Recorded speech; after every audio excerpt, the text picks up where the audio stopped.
Cocktail Sessions, educational and inspirational talks from experienced startup founders, entrepreneurs, and thought leaders. 1 second here. Technology. Say that with me. Who wants to say that with me? Technology. It's an upside down fire, apparently. We'll take it. All right.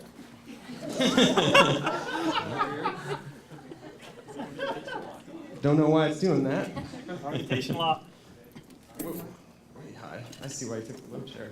It might fall off here. All right, so let's talk about briefly like what you do day to day at Path, so people just get an idea, and then we'll jump into partnerships. That's our topic today, and you've done a lot of different partnership deals and want to get really deep in how those have worked and ins and outs, so everyone here can learn from all the great things you've done, but also a little bit vulnerable on the mistakes too. Like tell us a little bit, what are some of the bad ones that you've had, and you're just like, whoa, what you learned. So first things first, Path. Let's talk about that, and then we'll get that out of the way and move on.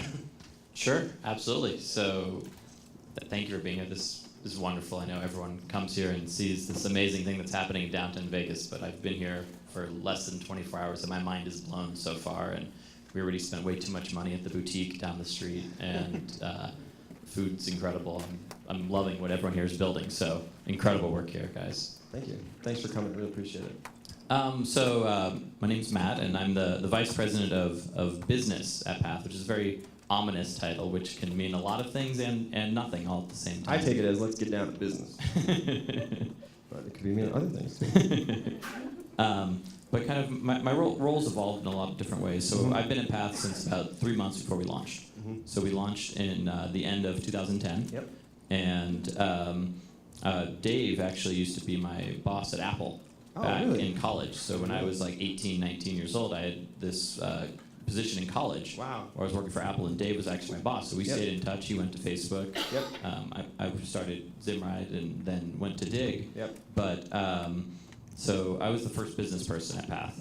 And so I kind of, my role in the beginning was like recruiting, hiring people, making sure, figuring out that people were getting paid, that like we were filing patents, that and you knew a lot of people. I mean, Dig, I wasn't trying to knock Dig at all. You guys did a lot of different stuff. No, we you did interacted with a lot of different people all the time, and so some of the events you hosted and things in San Francisco had the who's who of pretty much tech at those. So I didn't want to discount that at all. No, Dig was an incredible, wonderful experience, and they're doing great things again. I'm loving what the new team is doing there too. Yeah. So you basically came in to kind of help build that team. Exactly. So kind of, I've always seen my role is to focus on what's important for that moment. So we need to hire an iPhone engineer, and so we hired this guy Mallory from Apple. We had one already, Matt, and then Mallory had written some of the original camera and photo library applications on the original iPhone. Wow. And so getting him in and him talking to us for the first time and then joining us before we even launched was Those are was two huge. huge hires. I know Matt actually pretty well from Boulder. And Awesome. whatnot, yeah. And so sometimes it's hiring, other times it's distribution partnerships, but something that I've started doing also is realizing that there are smarter and better than people than me out there that I can help bring in and recruit to Path. So we just hired this incredible VP of Mobile Business Development, Tamara Steffens, who is leading all of our distribution partnerships now. Oh, wow. And she's incredible at it. And we just announced a big Nokia partnership yesterday. And let's put a little check next to that, because that's important to understand. Those types of partnerships, I think people forget about those, and that can build be a huge impact on your business. Absolutely, but most recently I'm focused on strategy and platform. Okay, cool. All right, so basically let's just talk a little bit about what you've learned, like some of the lessons learned from Dig and Lyft, and how that's helped you in Path. Like you obviously have done a lot of different deals, and just wanted to see if there's anything that just sticks out, like what you learned to kind of. Yeah, I think everyone learned a lot from Dig. Dig was I describe Dig as it exists today is very different than the Dig of 2007 that I joined, and Dig in 2007, 2008, 2009, we were the most trafficked news site in the internet. I know, and it was huge. I describe it to people today that have never heard of the old Dig and say, like, just imagine if the greatness and like powerfulness that is Pinterest were to just disappear tomorrow and sell for $500,000 to a team. Like, that's what happened to Dig. Right. And I was really sad actually. See that happen. And if you think about back then, there was no Twitter, there was no Facebook. Dig was a great way to share content, and it was like one of the only ways to share content. we I think kind of some of the best legacy that we started at Dig was there used to be these little Dig buttons Everywhere. on news sites, on everywhere. So kind of, if you've seen a retweet button and a Facebook like button, Dig started that. And I remember the first partnerships when we were begging news publishers, please add our button. It's going to help you get more traffic. It'll make your content social. And it was really difficult. No one knew what that meant. No one knew what that meant. Publishers at the time, some were really smart and got it. Others, it took them years. And it was kind of my first attempt at partnerships was trying to convince these big news publishers, hey, you should add this button. And I remember the first partnership I ever did was my boss at the time said, hey, reach out to some top news sites. And Drudge Report used to always link to something called Breitbart.com, started by Andrew Breitbart. Sadly passed away a couple years ago. And Andrew, I cold reached out and was like, hey, would love to set up a meeting with me, you, and like my boss. It'll be great. We'll talk about partnerships. And I'd never done a partnership in any way. He saw my email signature and my phone number, and he called me 5 minutes later. Wow. And I've never... Was that did you expect that? Or? No. I was trying to schedule it for my boss. Oh, got it. I should not have been on the phone at all with this person. This is like... This is your first This is deal. like a couple months out of college. Awesome. And he says, tell me about the Dig button. What does it do?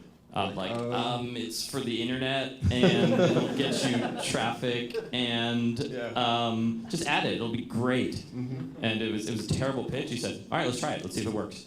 And I was shocked. I get no credit for that deal other than thinking to reach out to him. And it was amazing, and it was a great partnership for him and us. It got a lot of traffic to Dig and got a lot of traffic to his site, and kind of so people saw the value, and you were able to take that and parlay it into other companies. Exactly, and once you have one button, you can point to other buttons. So like, hey, look over there. Look, Breitbart.com has a Dig button, and then analytics, the New York Times like, ooh, I need one, and then it comes to the hot button. Hot button. Yeah. We've turned this, I guess, into a sunset chat. The fire part of it is still upside down, but it's the big fire in the sky. Let's try this again. I don't know what's going on here. What the heck? All right. So we're doing a sunset talk at this point. Doesn't shake. Can't shake it. So anyway, just ignore that. Flower side chat. So. All right, so we talked a little bit about what you already do at today with business, but let's talk a little bit about your focus now on partnerships and how you approach it at Path or wherever. So just, I don't want to talk specifically about one place. I guess. Yeah, well, I think one of the most interesting partnerships we've done is with Nike. So my fuel band actually it like fell off. I need to fix it. Refuel. Yeah. But I normally wear a fuel band every day. It's an amazing product. I've had mine a long time, so it's okay that it fell off and is broken right now. But with Nike, we just launched, so Path 1 to Path 2. Path, was, can be often called a failure with Path 1, the first version of our product in 2010. I remember that one. Till end of 2011. Kind of, we saw very little traction. And then with the end of 2011, we launched Path 2. Let's set expectations, though. You guys were looking for something big, for some folks that could be a success, right? Like what you had to achieve one, or are you saying absolutely not? Path 1, no. No, okay. Was not a success. Okay. And not by anybody's standards. I don't think so. Okay. We had a lot of engaged users, but we weren't seeing growth. Oh, okay. So we had these users that were kind of using the product every single day, but they weren't telling their friends about it, and we started looking at the behaviors they were doing and seeing like, hey, people are taking screenshots of Spotify or iTunes and posting that photo to their Path. Maybe people want to share music moments. Right. And one that we saw a lot actually was running moments. Right. Where people would take a screenshot of their run, and Path is a very private, personal, intimate network where you can be yourself.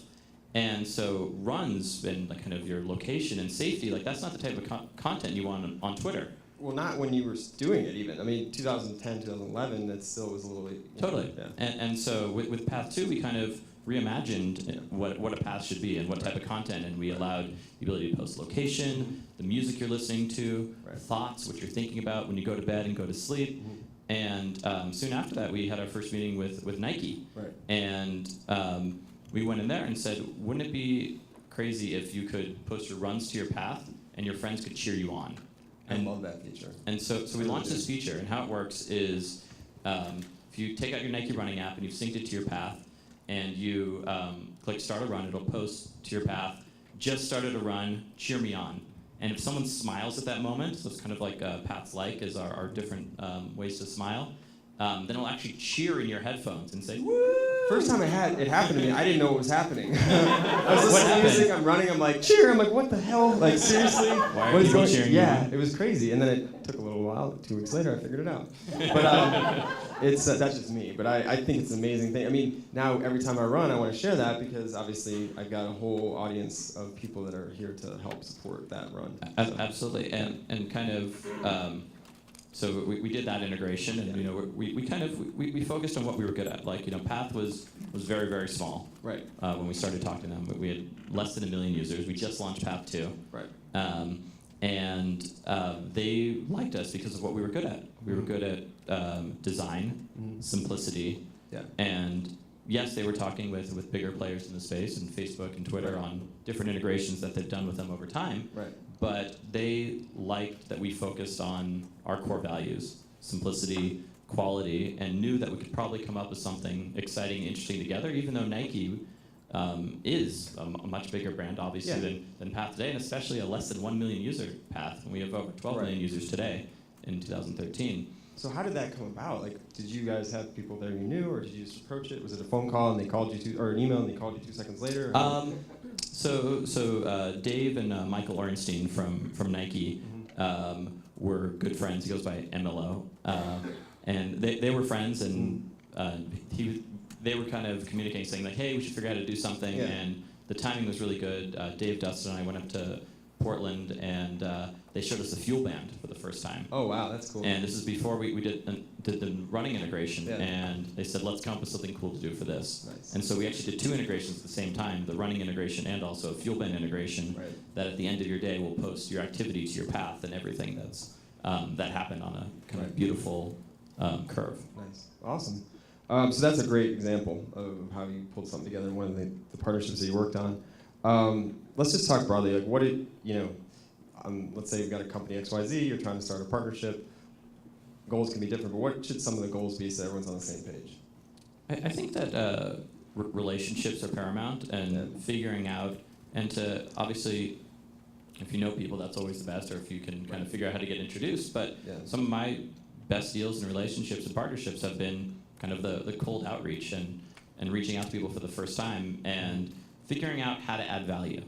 I think to any relationships, Frank and I's relationship, we see each other, we will have, lunch every, maybe once a year or something like that. Think about it, I visited you guys at Dig, when you guys were at Dig. But there's like this adding value, like I love the stuff you're doing, and you must think I'm doing semi-interesting stuff. No, you are, it's amazing stuff. But there's like a value exchange that goes on here, and it's not about me needing anything from Frank or him needing anything from me, but we know that we kind of enjoy each other. And I think any partnership has to have that same value exchange. And often when you're thinking about the early days of a company, how to get that value exchange, you need to figure out what value you can add. So I think an example that some startups are doing that they don't do enough of is they kind of think of the whale, like the partnership that could like be the best possible relationship, and they try reaching out to people and they're getting ignored and that sort of thing. And a lot of people reach out for like the senior vice president or that type person. I actually recommend going for kind of the more junior, like person that kind of has hustle and pull, but like doesn't have the crazy title, but is willing to talk to you. And going with the approach of asking for advice. So and kind of say something along the lines of, hey, I have an idea for a company, would love to pick your brain and get advice on it, instead of like, hey, you should partner with me. And I think the adding value there is, especially for kind of a junior person and not kind of the senior vice president, is they're just starting their career, and just the thought and kind of the ego stroke of you wanting their opinion can really go a long way. And I think that along those lines, if you develop a relationship, another thing you can do, if their company's okay with it, is make that person an advisor. Give them stock in your company. If you're a founder and starting a company, and it's the early days. So that's very strategic. Give that person some advisor shares if they're willing to take them, and be able to ask them questions later, and then possibly introduce you to the senior vice president, so you can actually make your pitch. That makes a lot of sense. What if you have a company already, like you've created this company and you want to approach that suit, and you do have an idea in mind, like how you want to do it or what you're thinking as a partnership? Is that still like, hey, can I get some advice on this? I'm trying to start. Absolutely. Okay. And people in general don't ask enough questions. Right. Like they don't, make people feel good about themselves, learn about that person, and people like giving their expertise. Right. If I was starting an event or a conference, Frank, you'd be one of the first people that I would call, and hopefully, because of our mutual respect for each other, you would be flattered that I would be asking you for conference advice. I know nothing about it, but just because I'm good at other things, people might assume that I might. But I really wouldn't know anything and would want your expertise, and hopefully that would make you feel good. Call me anytime. And I have no conferences, but. Oh, but if you did. All right, so that makes a lot of sense. So focusing on the relationship is important, and how do you go about finding those relationships? I mean, because you don't want to just obviously ask for that advice all the time, and there's got to be a way to kind of, you know a lot of people. So how do you manage all those relationships, and how do you find those relationships that you don't know if you're ever going to work with anybody? We don't know if we're going to work together ever, but how do you manage all that? How do you approach that? Yep, I think one of the best skills that I've acquired over the years is just being able to recognize good people. It's not about a lot of companies have this kind of concept of we don't hire mean people in our company. Well, I like to think about that in my personal network of that I like good, nice people that mean well and are trying to accomplish great things and want to do great things with their life. Right. And I believe in creating relationships when you don't need them. And so, again, we've never worked together. This is the closest we've ever worked, sitting across from each other right now. And I've known you for probably 6-7 years. Yep. And but there's a lot of value in building relationships when you don't need them. So kind of thinking strategically ahead for the type of people you want to associate yourself with. So if you're, if I decide I want to get into the conference space, I should be spending a lot more time with you and other people that you might be able to introduce me to, and that kind of thing, and kind of think along that if I want that to be, say, my next career move. Right. So I think the best value I've learned is building relationships when you don't need them, for just the common good, and not for hey, I need you to help me with this right now and send this introduction. Build the relationship before you need the introduction. Right. And then how do you manage your time there? Because you could, there's a lot of people in this room. I could try to meet every single person. What's your approach there for finding good people and managing your time as far as how much time you go meet people for coffee and phone calls, and when you're trying to really focus on the things you need to do? Yeah. So I think there's a good balance of kind of inbound and outbound. On my LinkedIn, I put my email address. Right. And I don't respond to every single email. I wish I could say I did. Yeah. But I do respond to every impressive email, if that makes sense. So if someone figures out, I feel like they've done a lot of research or have done a lot of great things for things that I'm passionate about, my wife and I are running a 5K in a couple weeks for this cancer event that we're a part of, and someone is an entrepreneur that's trying to reach out to me.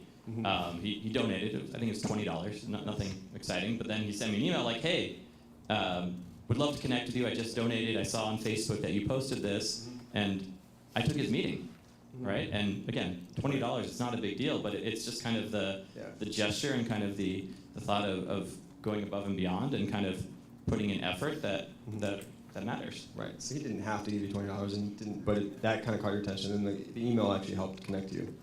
Exactly. Right. So he kind of put in the effort versus just saying hey, let's partner, or hey, give me advice on this, or introduce me to this person. It's like that Will Ferrell skit in Saturday Night Live where they're dancing in the club, right? They never really dance very well with people.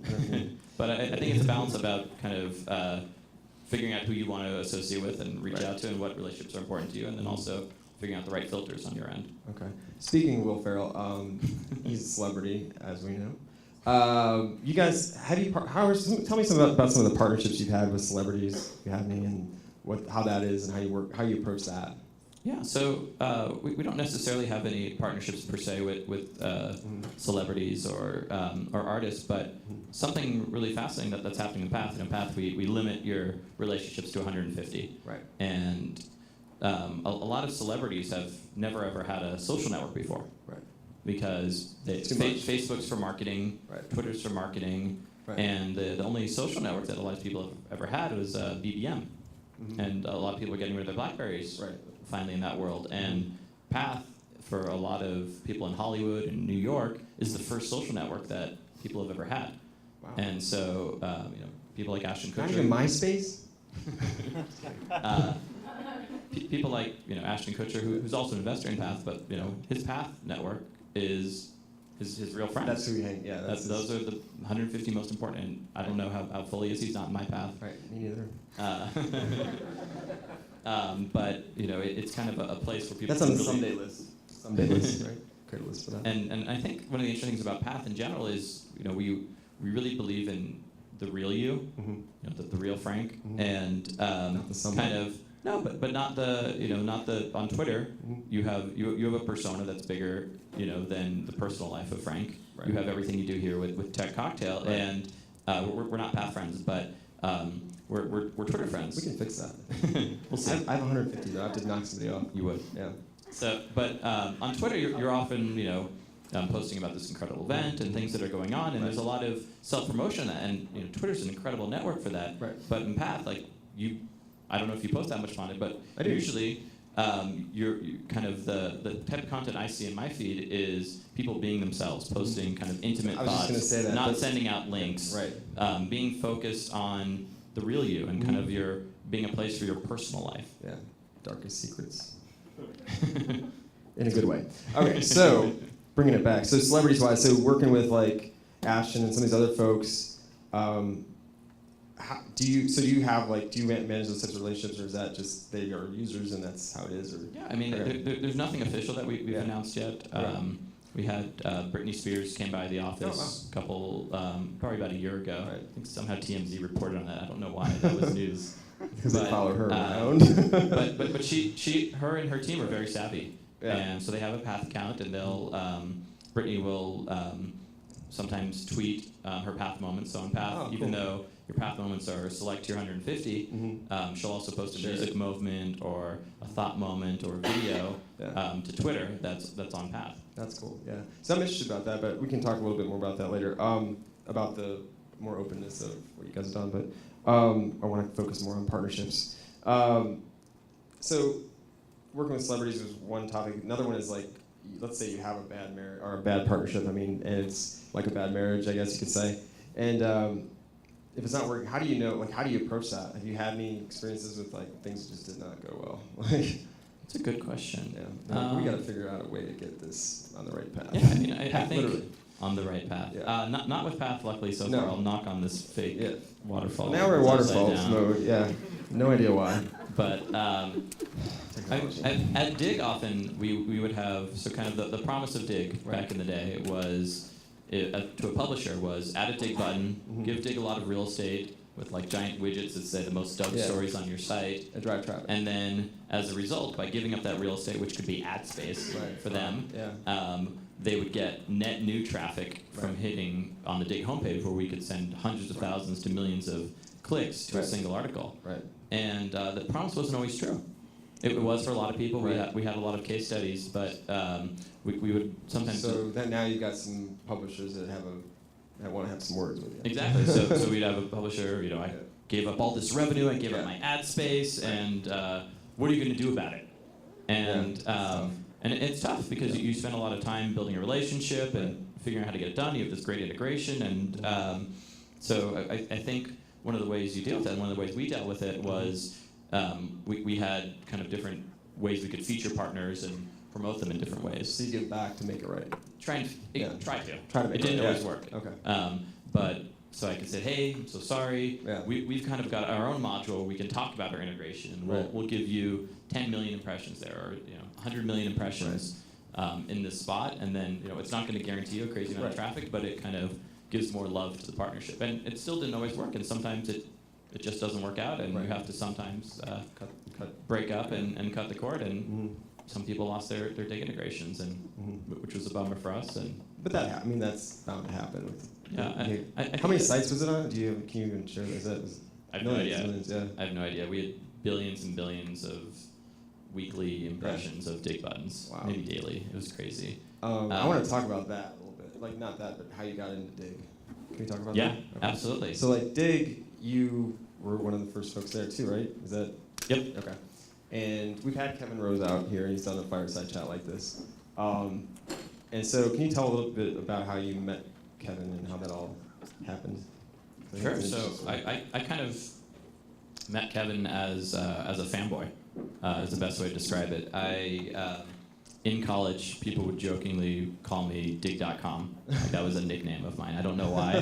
This is pre me working there, long before that, just because I was obsessed with the site.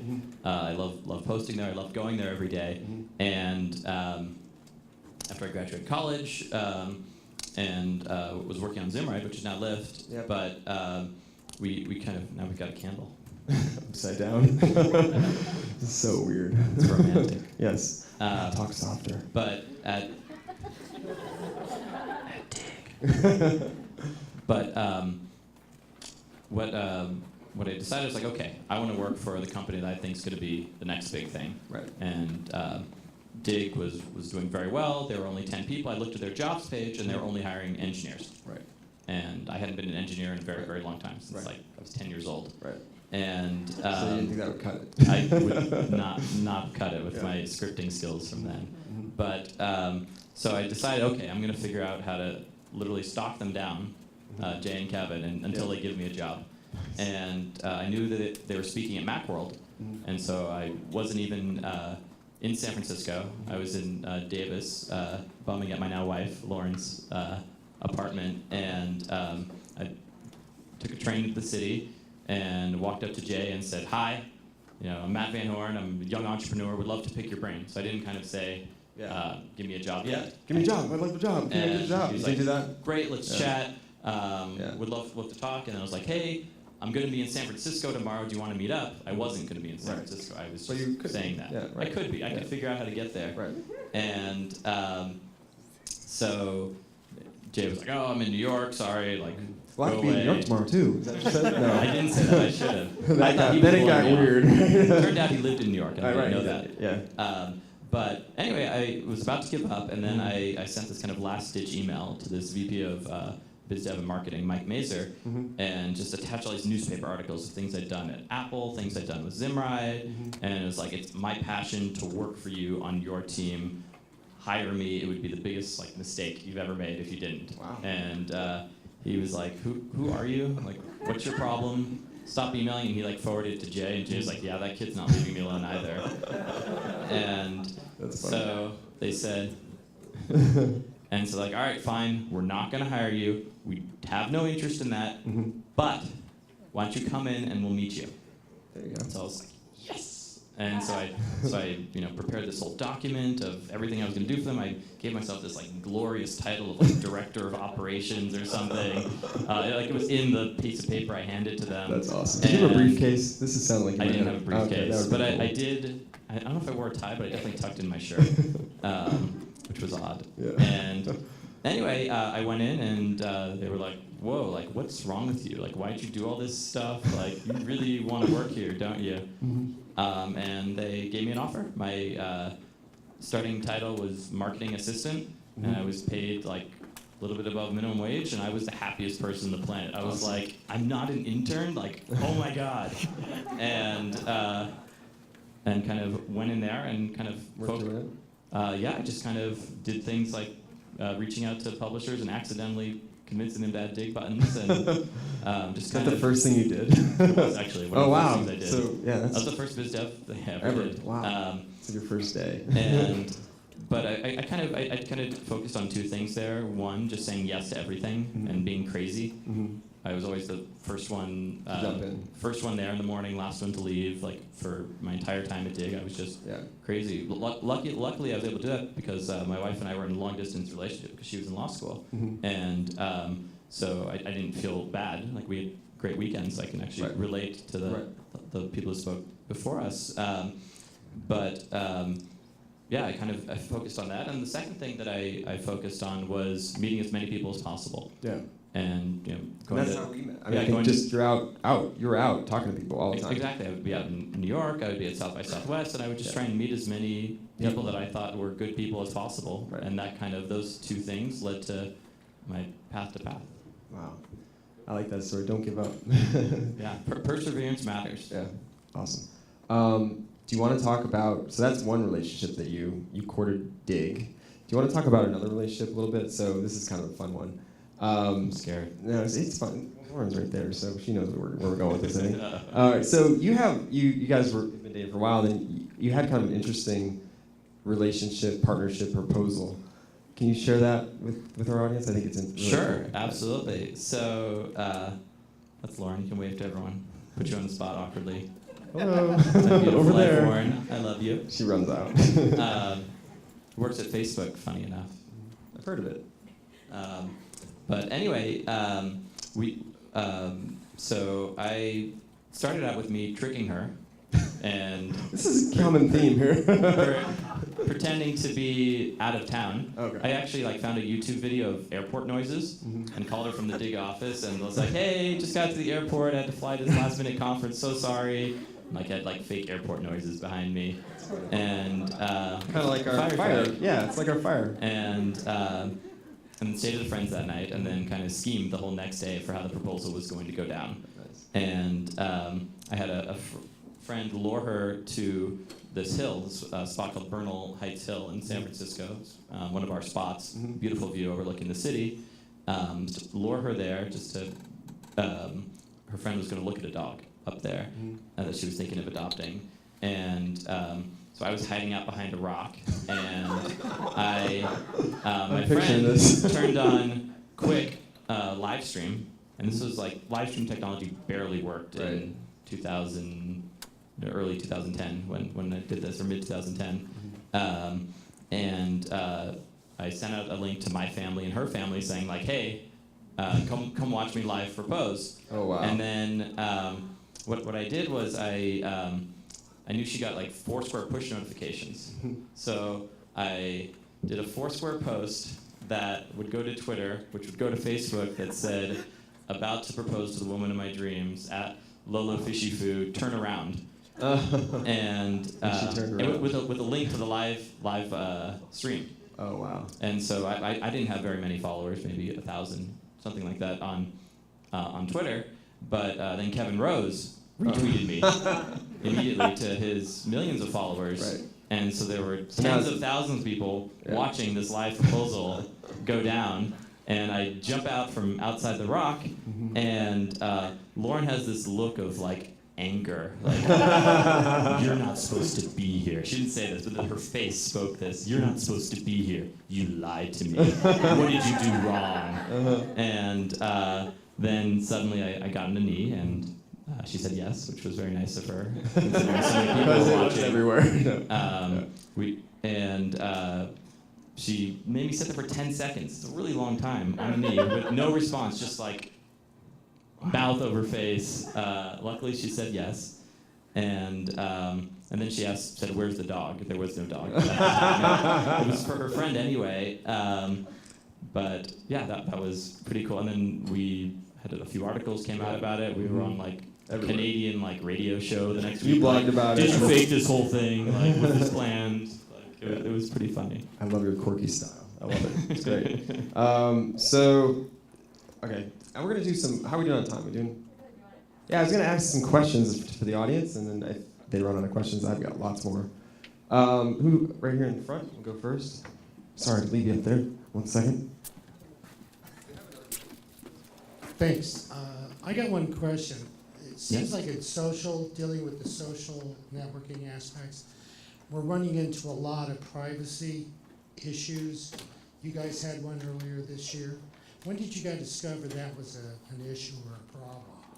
And and then what was the thought process for solving that? Oh, didn't want to go right for the jugular, but he did. Sure. So You don't have to answer if you don't want to. This is a safe zone, though. I think there's a Fall out of my chair.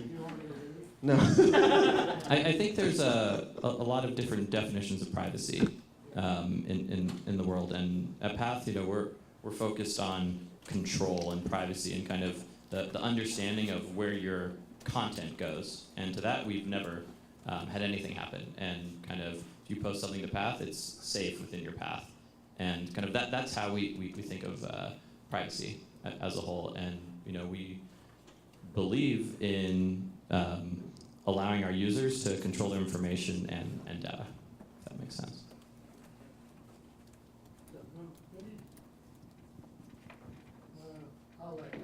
He's going to let it slide. I see a hand over here. Yeah, so This is a friendly fireside chat with our upside down fire, so thank you for that. One second. So we got the dig story and we got the path story, but there was a car sharing story somewhere hidden in there. Can you give us the quick version of that? Sure, absolutely. Car sharing. Yeah, so right at the end of college and beginning of post-college, my best friend and I, Logan, started working on, and John Zimmer started working on a carpooling site called Zimride. And Logan's idea kind of came up with it while we were in Zimbabwe together, which Zimride was named after. And Zimride has now evolved into Lyft, which is this amazing transportation startup in San Francisco that's focused on kind of taking out your phone and calling a ride to wherever you are, and your friend, kind of Lyft, we think of it as a community and friendship. Kind of your friend with a car is how we think about it, and comes, picks you up, and gives you a fist bump when you sit in the front seat, and takes you to wherever you want to go. And Zimride's had a lot of evolutions, kind of three major product points. The first was a wide open carpooling network trying to compete with Craigslist ride-sharing program. So that was the company that I started working on with Logan, and then turned into an enterprise business, which was actually just announced was sold today. Congratulations. That Lyft sold the Zimride enterprise business to Enterprise Rent-A-Car, actually.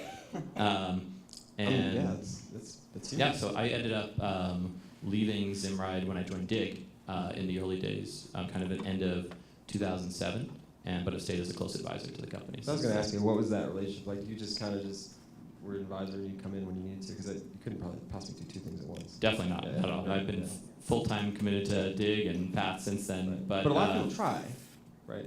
Some people do. Yeah. But no, so Logan was best man at my wedding, the CEO of Lyft, and so I've stayed very close to the company and love everything that they're doing.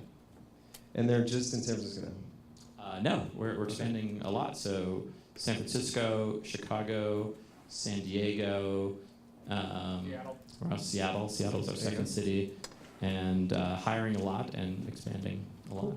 And that's Lyft with the Y. Yes, Lyft. All right, I'm going to go over here. I see a hand. Good question, by the way.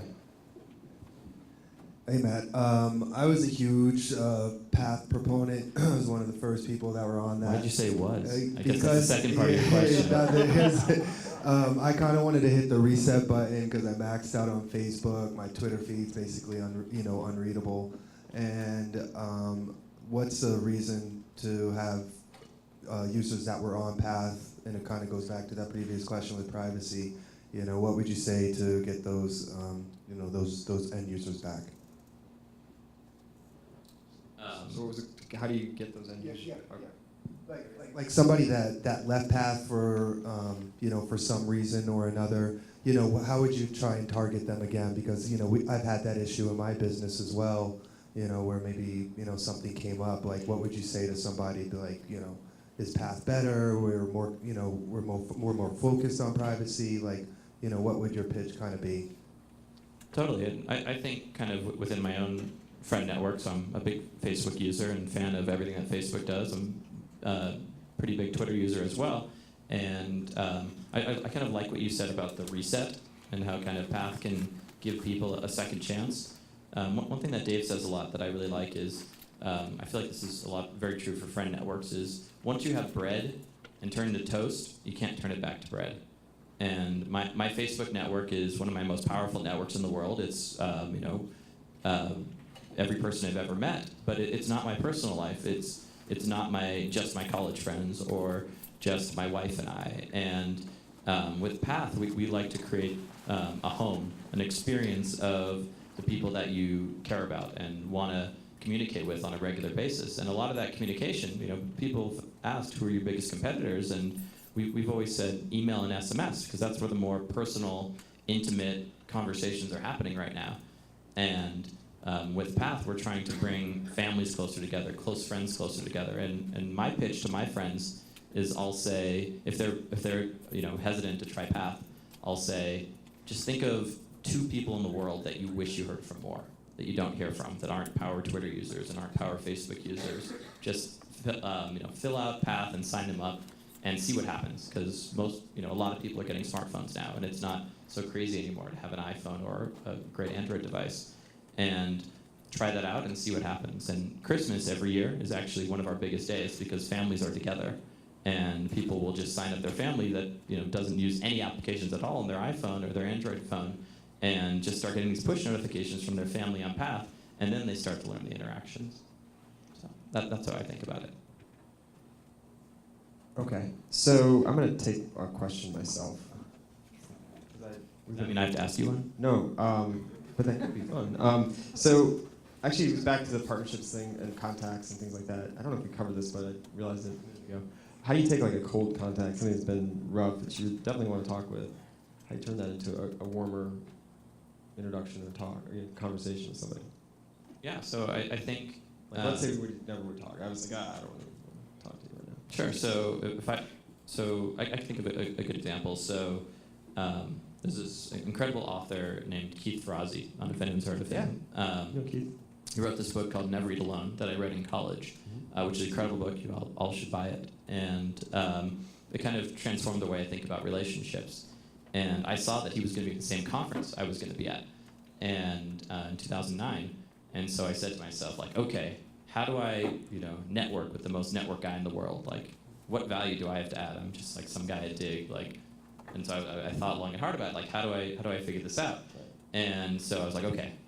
This chapter in this book talks about adding value. Right. And I was like, okay, figure out how to add value. And so the first thing I offered Airport noises. was Twitter had just come out with a suggested user list. And a lot of people getting tons of followers that way. And at Dig, we were working on a similar concept. And so my first pitch to him was going to say, hey, Keith, would love to add you to the suggested user list so you can promote to the Dig audience. Got it. So that was the first thing I said.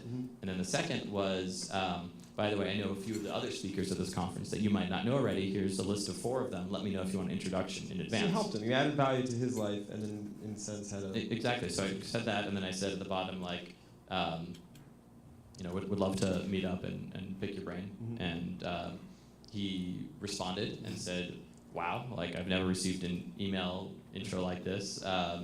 Would love to meet up. Come to my hotel room and let's drink wine later. Cool. And he's since become one of my mentors and an incredible person and someone that I meet up with and had dinner with 2 weeks ago in LA. Oh, nice. And the other thing that I could recommend for kind of a cold intro to a warm one is figure out how to make it warm.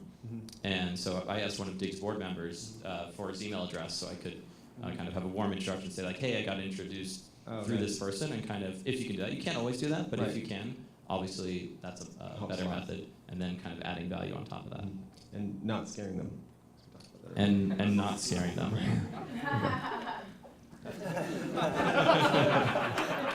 All right. Another question from the audience. All right.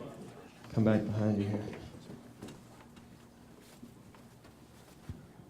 So first, let me say I use your app all the time. I love Path actually, and I put it up there.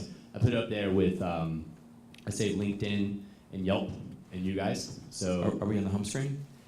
Yeah, you are actually. All right. Yeah, and those guys have orders of magnitude larger teams, and so it's really great, and I really like it. The question I have though, it's not about Path or Lyft or Apple or Dig, but BootySmack. I really want to know about BootySmack.com. That sounds pretty cool.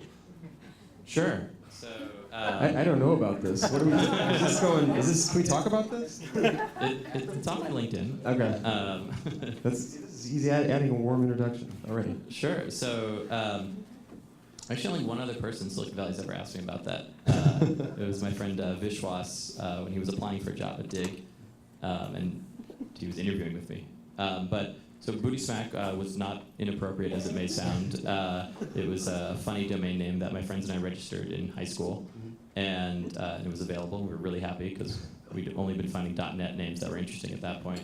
And it was actually a news site. So kind of we like to curate and find funny news online and kind of link to it and kind of as a news aggregator to think about kind of the funniest stuff we saw on the internet. And then we'd also do our own original reporting and funny videos and just kind of being silly high school kids. So kind of like what Dig was doing, for a smaller niche. Yeah, I mean, it was kind of like Fark meets Dig before Dig existed. Cool. Fark So did probably, exist. I mean, that helped in the conversation, right? When you were talking to Dig? Yeah, absolutely. Didn't quite take off. We were long dead by the time I started talking to Dig. But we still do own the domain name, so if you have any good business ideas for it. Not in Vegas, though. That could go totally wrong. Oh, is that where you want it? Okay. This is the place to go, he says. Okay. So, downtown's not the place for it. Makes you smarter. Okay. Who's got another question? Okay. I'll walk over. It's a live mic. My question's about adaptability in general, and I'll tie it in with Lyft and how they sold their Zimride service to enterprise. I wonder, with LA, I saw that the Department of Transportation, where the cab companies are really upset, and they sent a cease and desist letter. And I wonder if the Zimride sale had anything to do with that. And just in general, when something like that happens, when a group of people obviously are reacting to a startup in a certain way because it goes against their interests, how do you put yourself in a position where obviously you can't see all unforeseen circumstances ahead of time, but how do you put yourself in a position where if that comes about, you can pivot real quickly and adapt on the spot? Sure. So a lot of that stuff I honestly don't know about.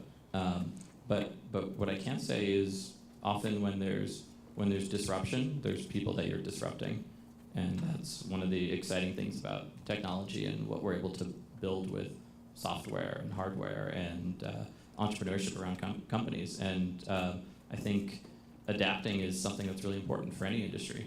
And if you want to survive, you need to evolve and adapt. And like Tony Hsieh always says, it's about delivering happiness. And if your industry is not delivering happiness to customers, they'll find another place for it. And so I think that's true for a business like Lyft. Okay. We got some in the back and in the front. And we've got plenty of time, so I'll run over here. Andrew has a question. Hi Matt, Andrew. I was, as a founder, I find the journey going from being an entrepreneur to obviously being very entrepreneurial, but ultimately not being the founder of a company quite interesting. And obviously you've been involved very early stage, both at Dig and at Park, and I just wondered if you had any thoughts on that and maybe some background to your decision to do so. Just the background on joining early stage companies? Yeah, I mean, I've always found, I think that's probably the only other thing I could possibly think of doing other than being a founder. And I just wondered what made you make that decision to do so rather than start something else? Absolutely. So I don't have much for reference because full-time Dig was the largest company I ever worked for, which is crazy. We're about 100 people, so I honestly don't have the perspective of a big company. But I can say just from my own experience that I love small teams. I love what you can do in a room of 10 people, 20 people. We're now about 55 people at Path. I love thinking in small teams and thinking of how each person can play a key role and strategic point in accomplishing a goal. And that's one of my favorite things to do, is solve hard problems and figure out how I can add value. And I'm not an engineer, I'm not a designer, and so I think it's super important to figure out how I can be helpful. Sometimes that's literally, in the early days of Path, it would be me ordering food, picking up food and bringing it to the office and making sure we have coffee and Red Bull and those things. Sometimes it's recruiting. But I really love the early stage of a company and building companies from scratch and starting with nothing and trying to turn them into something, which is incredibly difficult and can be stressful and painful. But in the end, it's there's no such thing as a bad experience as long as you learn from things. So even though Dig, I spent 3 years of my life at Dig, and my Dig stock was worth zero of my 3 years of vesting of the hottest company in Silicon Valley, and I have no regrets in any way. I met so many incredible people. I learned from so many incredible people, from Jay and Kevin and Mike and Bob, and I think that as long as you're learning, and you can learn a lot in small environments, touching a lot of things, then there's a lot of value there. Okay. Question back here. Hi, my name is Jillian. I'm a digital storyteller, so I like creating original content that's compelling and putting it in a transmedia way of storytelling. So I wanted to know if you see Path as an application or program that could be incorporated into a digital story. So to create, do you see it playing a part in, say, a fictional kind of environment that could help market the app and give it more exposure online to people who may not be familiar with it? So right now we're laser focused on your family, your close friends, and personal life, but there are all sorts of people that can use the application and platform in different ways. And we're building it for your personal life, but I know a lot of people that they use Path to communicate in the office with each other, that use it only for they're communicating with their employees on the West Coast and the East Coast. And that's not a use case that we're planning to solve for, but we like to build great tools to bring people closer together. And so in terms of storytelling, I think of my path as my story, and sharing my path through life with my family and the people I care about. So I think storytelling's a big part of Path, but we haven't thought through the fictional side of it yet, but if you can think of great things to build off our platform, that's always very interesting. Okay. Another question? Wow. They're peppering you here. I guess that's what it's all about. One more question after this one. So how do you monetize that path? How are you getting revenue? Great question. So at Path, we fundamentally believe that customers are better than users. And so we have no advertising within Path.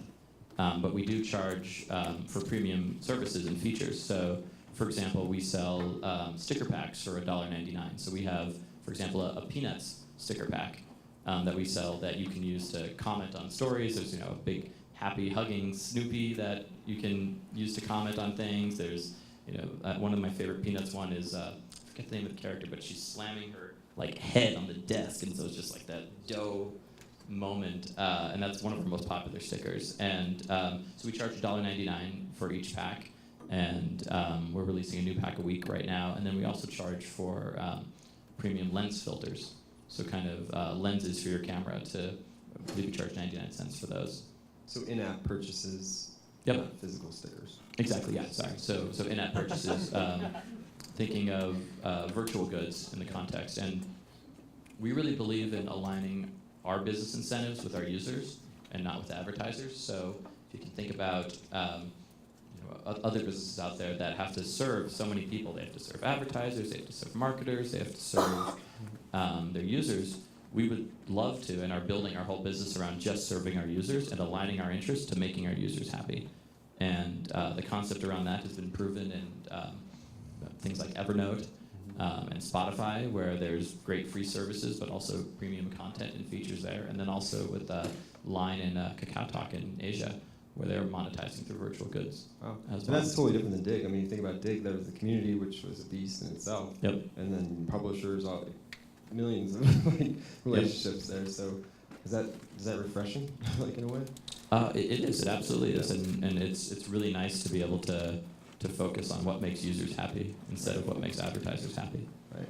Okay. I totally lied. That was the last question. I've got one more question about, just in general, what do you see as your biggest achievement that you've achieved so far, and what's the big thing you want to do in life?